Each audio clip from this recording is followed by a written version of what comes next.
এবার পুরুলিয়ার মানবাজার বিধানসভার পুঞ্জা ব্লক ময়দানে বিজেপি প্রার্থী জ্যোতির্ময় সিং মাহাতোর সমর্থনে সভা থেকে মুখ্যমন্ত্রী মমতা বন্দ্যোপাধ্যায়কে জেল যাত্রা কামনা করলেন শুভেন্দু অধিকারী। পুরুলিয়ার কুর্মী প্রার্থী আদিবাসী কর্মী সমাজের মূল মানবতা প্রধান নেতা অজিত প্রসাদ মাহাতোর বিরুদ্ধে মানহানির মামলা করে তাকে কোর্টে তুলবেন বলে হুমকি দিলেন শুভেন্দু।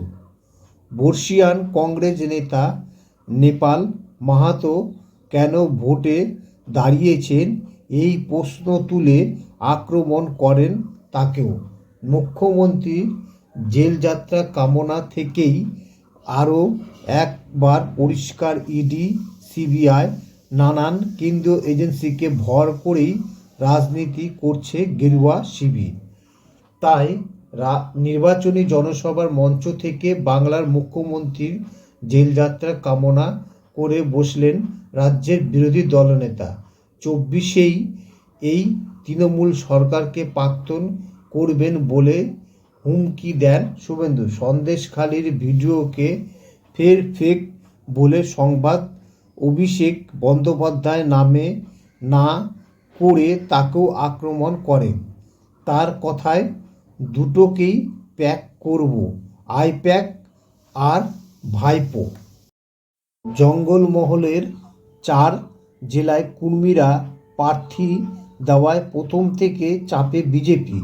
গত এপ্রিলে বলরামপুর বিধানসভায় পুরুলিয়া 1 নম্বর ব্লকের শিবডি ময়দান থেকে পুরুলিয়া কেন্দ্রীয় কুর্মী প্রার্থী অজিত প্রসাদ মাহাতোকে কার্যত ভোট কাটুয়া বলে তকমা দেন শুভেন্দু।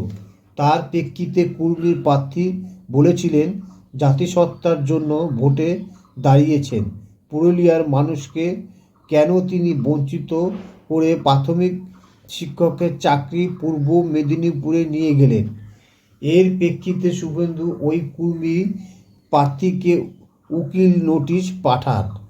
সেই সঙ্গে টেনে এদিন শুভেন্দু বলেন, অজিতবাবু আপনি কেন ভোটে দাঁড়িয়েছেন জানি না, তৃণমূলকে সুবিধা দেওয়ার জন্য আপনাকে উকিলের চিঠি পাঠিয়েছে, উত্তর দিতে পারেননি, মানহানির মামলা করব, কোর্টে আনব অজিত প্রসাদ মাহাতোকে।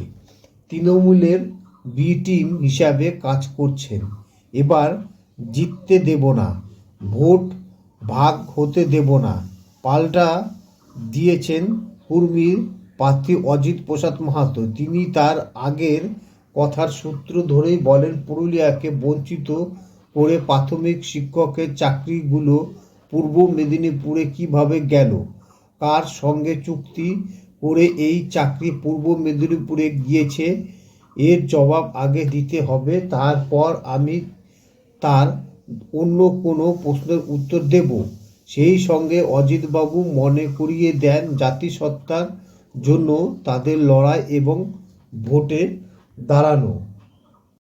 ভোট ভাগ হওয়ার ইস্যুতে এই কেন্দ্রের বাম সমর্থিত কংগ্রেস প্রার্থী নেপাল মাহাতোকে আক্রমণ করেন শুভেন্দু। তিনি বলেন, নেপালবাবু সম্মানীয় মানুষ, ভোটে লড়ছেন কার ভোট কাটার জন্য, কার সুবিধার জন্য। ছোট ঝলদা মিউনিসিপ্যালিটি ধরে রাখতে পেরেছেন, আপনি লড়বেন তৃণমূলের সঙ্গে। তপন কাদু খুন হয়েছিল, আমাদের এমপি এমএলএ গিয়েছিলেন, আমিও গিয়েছিলাম, আমরা সবাই গিয়েছিলাম, আর আপনি ভোট কেটে তৃণমূলের সুবিধা করে দিতে চাইছেন। যারা ভোট কাটার জন্য দাঁড়িয়েছে দয়া করে তাদেরকে ভোট দিয়ে সুবিধা করে দেবেন না। শুভেন্দুর এই বক্তব্যকে তীব্র বিরোধিতা করেছেন কংগ্রেস প্রার্থী নেপাল মাহাতো। তিনি বলেন, এর থেকে তাহলে প্রমাণ বিজেপি আলাদের কোনো ভোট নেই, তারা অন্যের ভোটের উপর নির্ভরশীল। বিজেপি পার্টি এত দেউলিয়া হয়ে গেল, আমি কংগ্রেসের খানদানি লোক, ইন্ডিয়া জোটের প্রার্থী, তাহলে কি বিজেপিকে জেতার জন্য আমি ব্যবস্থা করে দেব? আমি বরং বলে রাখি, যেখানে সভা করছি সেই পঞ্চুতে বিজেপি থার্ড হবে, তাদের কোনো লোক নেই। এদিন পুরুলিয়া জেলা তৃণমূলের অন্য সিনিয়র ভাইস প্রেসিডেন্ট তথা প্রাক্তন সভাপতি সুজয় বন্দ্যোপাধ্যায়কে আক্রমণ করেন শুভেন্দু। তিনি বলেন, 4 জুনের পর এখানে সভা করব আর তার বাড়িতে লাড্ডু পাঠিয়ে দিয়ে আসব। সুজয় বাবু বলেন, মাঠ ভরতে পারল না, ভোটের ফলাফলের পর লাড্ডু পাঠানো তো দূর, তৈরি করার লোক পাওয়া যাবে না।